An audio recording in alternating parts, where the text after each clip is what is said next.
आज हम 12th class biology chapter 2 Pushpi पादप में लैंगिक जनन के कुछ ऑब्जेक्टिव सवाल को करेंगे, वो भी टॉपिक वाइज। पहला सवाल है, पुष्पों की खेती को क्या कहते हैं? पुष्पों की खेती को क्या कहते हैं? तो फ्लोरिकल्चर। क्या कहते हैं? फ्लोरिकल्चर। पुष्प की खेती को क्या कहते हैं? फ्लोरिकल्चर। कैप्सेला। कैप्सेला कैसा पौधा है? कैप्सेला कैसा पौधा है? आवृत्ति बीजी। आवृत्ति बीजी का मतलब होता है वैसा बीज जिसके ऊपर किसी आवरण, कोई फल का आवरण होता है, उसे हम आवृत्ति बीजी कहते हैं।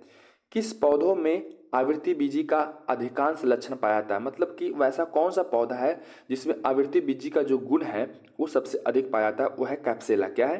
कैप्सेला।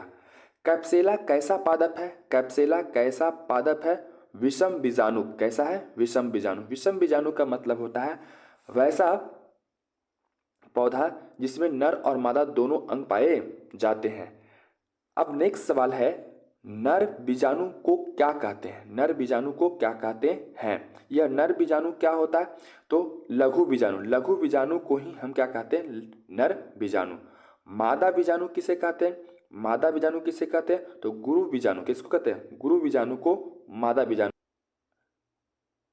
बांस अपने जीवन काल में कितने वर्ष बाद एक बार पुष्प पैदा करता है? 50 से 100 वर्ष बाद। कितने वर्ष? 50 से 100 वर्ष बाद। नीला कुरिंजी। क्या है? नीला कुरिंजी कितने वर्ष में एक बार पुष्प उत्पन्न करते हैं? 12 वर्ष में। कितने वर्ष में? 12 वर्ष में। ये क्या हुआ, कहाँ पाया जाता है? केरल में, कर्नाटक में, तमिलनाडु में। नेक्स्ट जो टॉपिक है, निषेचन पूर्व संरचना एवं घटनाएं। इस टॉपिक का ऑब्जेक्टिव वाइज सवाल आगे है।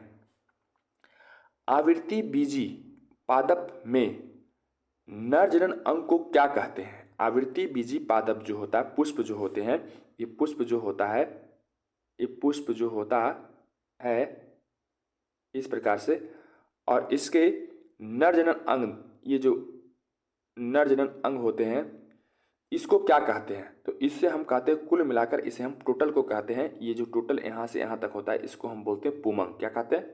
पुमंग। क्या कहते हैं? पुमंग। पुमंग की इकाई को क्या कहते हैं? तो पुमंग की इकाई को पुंकेसर कहते हैं। मतलब कि ये पुष्प का जो नर जनन अंग है, इसके पूरी इकाई, इसके छोटे छोटे जो भाग होते हैं, जैसे ये हो गया पराग कोश, ये हो गया पुतंतु, ये हो गया योजक, ये तीनों को मिलाकर जो कहलाता है, जो इसकी इकाई होते हैं, उसको हम बोलते हैं पुंकेसर। क्या कहते हैं? पुंकेसर।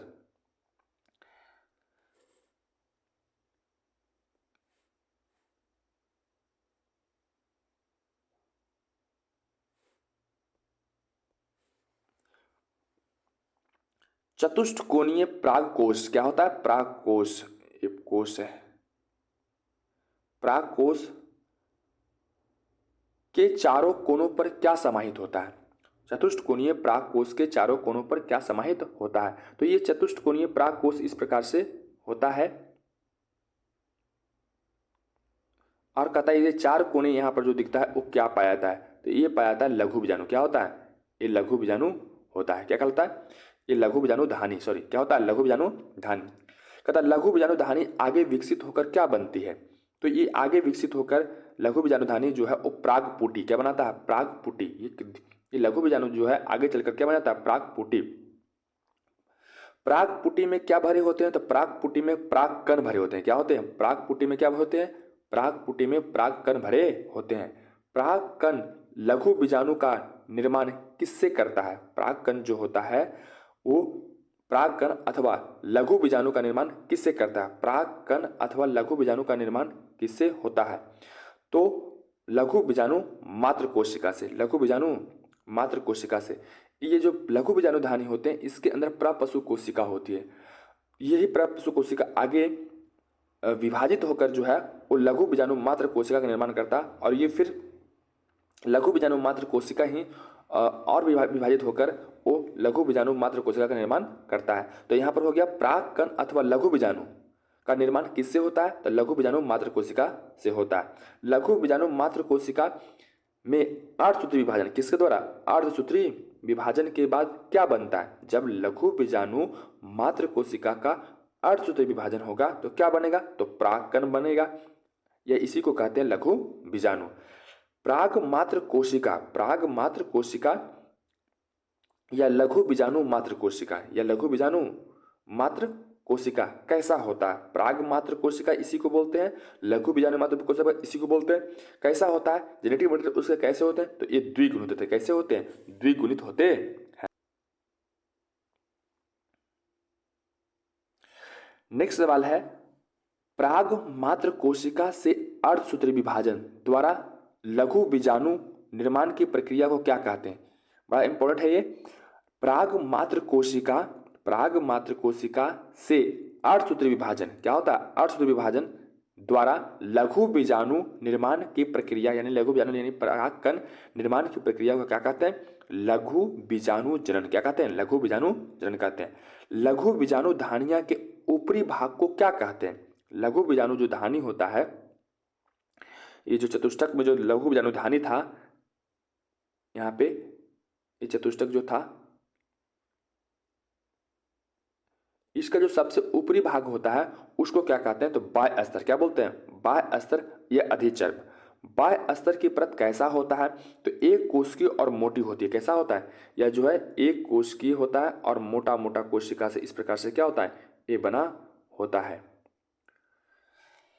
बाह्य अस्तर के नीचे कैसा परत होता है? बाह्य अस्तर के नीचे क्या परत बाह्य अस्तर के नीचे परत कैसा होता है? तो अंतःस्तर। कैसा होता है? एंडोथीसियम अंतःस्तर होता है। इसके नीचे जो परत जो पाए जाते हैं उसको हम बोलते हैं अंतःस्तर। बाह्य अस्तर के नीचे, इसके नीचे क्या होता है? एक इस प्रकार से परत पाई जाती है, तो इसको हम बोलते हैं अंतःस्तर। और अंतःस्तर जो ये बना होता है वो किससे बना होता है? कहता है अंतःस्तर परत कैसी होती है? रेशेदार और सेलुलोज की होती है। ये जो होता है ये जो होता है वो सेलुलोज के किससे क्या होता है? सेलुलोज की क्या होती है? बनी होती है। और रेशेदार कैसा होता है? रेशेदार। कहता है अंतःस्तर की परत आर्द्रताग्राही क्यों होता है? तो ये रेशेदार स्थूल की उपस्थिति के कारण, इसके अंदर जो रेशेदार स्थूल जो ये होता है, रेशा जो इसके अंदर पाया जाता है, इसके कारण जो है ये आर्द्रता को क्या करता है? ग्रहण करता है। प्राग कोश के स्फुटन में मदद कौन करता है? तो अंतःस्तर। यही जो है वो प्राग कोश के स्फुटन में जो है ना वो मदद करता है।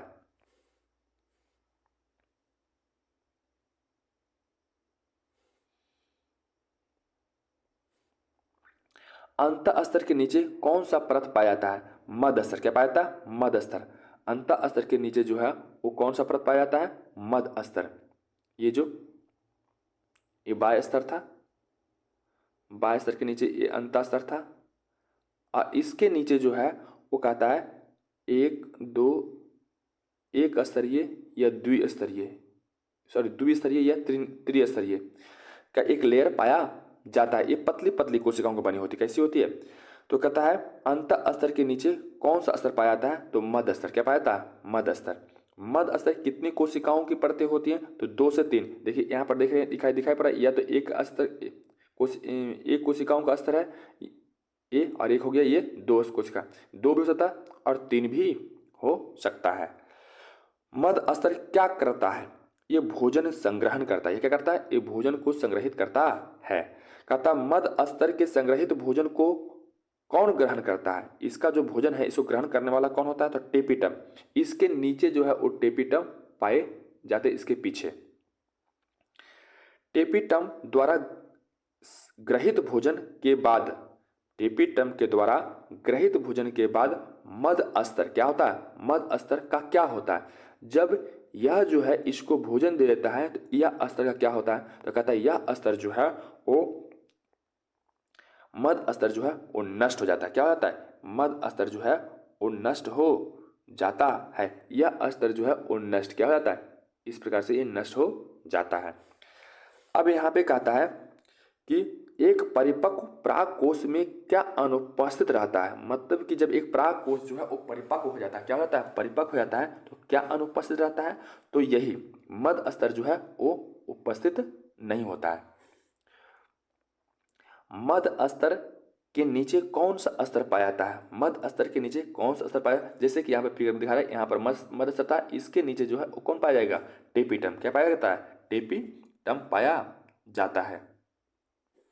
टेपिटम की कोशिकाएं में क्या भरी होती है? टेपिटम की कोशिकाएं में क्या भरी होती है? टेपिटम जो होता है उसी कोशिकाओं में क्या भरी होती है? इस प्रकार से ये टेपिटम की कोशिकाएं थी, इसके ऊपर एक लेयर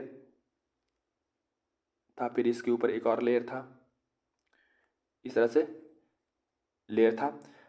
अब ये टेपिटम की जो कोशिकाएं हैं इसके अंदर कहता है क्या भरी होती है? तो टेपिटम की कोशिकाएं सघन जीव द्रव से भरी होती है। क्या होती है? ये द्रव है ना, सघन जीव द्रव से भरी होती है। इसके अंदर जो है एक सघन जीव द्रव पाया जाता है। टेपिटम की कोशिकाएं प्रारंभ में द्विगुणित होती है और बाद में क्या हो जाती है? कहता है प्रारंभ में जो है टेपिटम की कोशिकाएं कैसी होती है? द्विगुणित होती है। कैसी होती है? बाद में कहता है यह बहुगुणित। क्या हो जाता है? ये बहुगुणित। ध्यान दीजिएगा, टेपिटम की कोशिकाएं प्रारंभ में द्विगुणित होती है, बाद में क्या हो जाती है? तो बाद में जो है वो बहुगुणित। कैसा हो जाती है? बहुगुणित। टेपिटम बहुगुणित किस कारण होता है? क्या कारण है कि टेपिटम जो है बहुगुणित हो जाता है? तो समसूत्री विभाजन या केंद्रकीय विभाजन के द्वारा। क्या होता है? समसूत्री विभाजन या केंद्रकीय विभाजन के कारण जो है वो टेपिटम जो है वो बहुगुणित हो जाती है। टेपिटम मध्य स्तर से भोजन अवशोषित कर पोषण प्रदान करता है। कहता है टेपिटम जो होता है, ये टेपिटम जो होता है वो मध्य स्तर से, इससे पीछे वाला सा क्या किया था? ये भोजन ग्रहण किया था। अब भोजन ग्रहण करने के बाद कहता है भोजन अवशोषित कर किसे, यहाँ पर छूटा हुआ है, किसे प्रदान करता है? तो कहता है लघु बीजाणु मात्र कोशिका को। किसको? यह लघु बीजाणु को। जो इसके अंदर जो लघु बीजाणु होता है ये जो बनेगा उसी को जो है मौजूद होता है, इसी को जो है ये पोषण प्रदान करता है। परिपक्व प्राकोष में, परिपक्व जो प्राकोष होता है, टेपिटम नष्ट होने से पहले किस प्रकार का कणिकाओं का निर्माण करता है? ये जो है ये इसको भोजन दे देता है। ये कौन होता है? लघु बीजाणु मात्र कोशिका।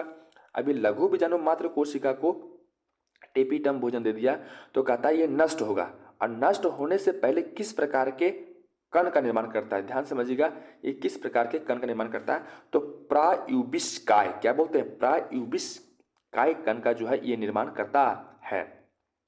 प्रायूबिस्काय के चारों ओर एक जटिल पदार्थ स्पोरोपोलेनिन। क्या होता है? प्रायूबिस्काय के चारों ओर एक जटिल पदार्थ स्पोरोपोलेनिन जमा हो जाता है, उसे क्या कहते हैं? तो यूबिस्काय। क्या कहते हैं? इसे हम कहते हैं, इसे हम यूबिस्काय क्या बोलते हैं? यूबिस्काय क्या बोलते हैं? यूबिस्काय क्या कहते हैं? यूबिस्काय कहते हैं। प्रोयूबिस्काय के चारों ओर एक जटिल पदार्थ स्पोरोपोलेनिन जमा हो जाता है तो उसे क्या कहते हैं? यूबिस्काय। क्या कहते हैं? यूबिस्काय। ध्यान दीजिएगा, जब टेपिटम नष्ट हो जाता है, जब टेपिटम ऊपर देखे थे, जब टेपिटम क्या हो जाता है? नष्ट हो जाता है, तो यूबिस्काय परागधानी की गुहा में मुक्त होकर क्या बनाती है? जब टेपिटम नष्ट हो जाता है यानी तो यूबिस्काय बनाता है, और यूबिस्काय जो है वो क्या करता है? तो परागधानी की जो गुहा होता है उसमें मुक्त होकर जो है वो क्या करता है? लघु बीजाणु। क्या करता है? लघु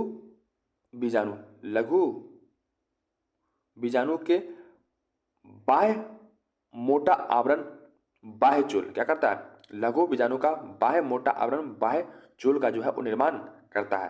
कहता है पोलेक्टिन पदार्थ का स्राव कौन करता है? टेपिटम। टेपिटम क्या करता है? पोलेक्टिन नामक एक पदार्थ होता है उसको क्या करता है? वो स्रवित करता है। स्पोरोपोलेनिन का श्रवण कौन करता है? तो टेपिटम। कौन करता है? टेपिटम। टेपिटम ही जो है स्पोरोपोलेनिन का स्राव करता है। अब प्राकोष का उसके विकास के समय पोषण प्रदान कौन करता है? जब प्राकोष जब विकसित हो रहा होता है उस समय जो है उसे पोषण प्रदान कौन करता है? तो टेपिटम। कौन करता है? टेपिटम।